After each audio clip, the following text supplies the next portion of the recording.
Head coach Tim Tyrrell following a hard-fought win against the King Crusaders out of Detroit, Michigan, 23-21. Let's just start ebbs and flows of this game, how it played out, too. A lot of crazy ups and downs, too. Things you can see for improvement, but things you liked from your team tonight. Yeah, definitely. I think, the mental aspect is what I like the most. We're still making mistakes here and there, but, that's what happens in high school football.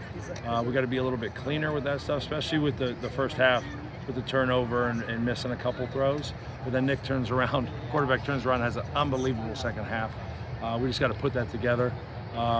We knew how good they were defensively. They were really big. We knew the run game was going to be a little bit harder to run the ball, so we knew we had to throw the ball, and we were able to do that for the most of the first half, and then definitely in the second half. I think that, Marcus Wiley, our defensive coordinator, made an unbelievable adjustment and just rotating some guys some different places on how they were playing. So my hat goes off to the defensive staff for making those adjustments.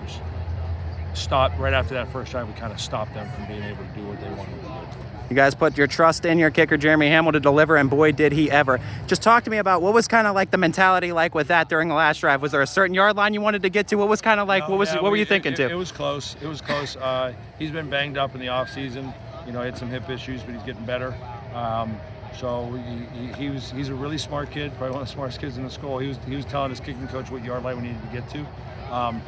That run by the quarterback was huge, because a throwaway doesn't get us in that range, and I probably would have went for it. So the quarterback stepping up and doing that stuff got us to a spot that we could kick the ball for the win. Peyton Cook talked about just stacking the small things, stacking small wins too, and how it was able to pay off in big time too. He had 2 big touchdown catches tonight in coverage. I mean, talk to me about just calling his number, what he means to this team too, and what this win means for the team coming back after taking one on the chin to a nationally ranked Archbishop Spalding. Yeah. I think number one, we always have trust in Peyton. He's a 4-year starter. He's going to Louisville, so he's a damn good player. But he's been banged up. I mean, he's still about 75% with that ankle.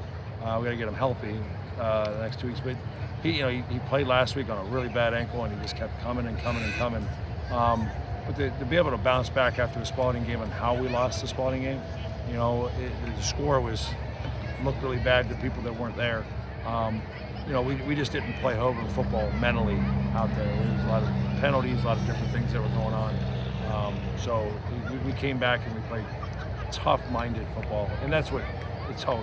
We're never really pretty, but we were able to squeak this out against a very good football team. Coach, congratulations on the win. Good luck with the rest of the season.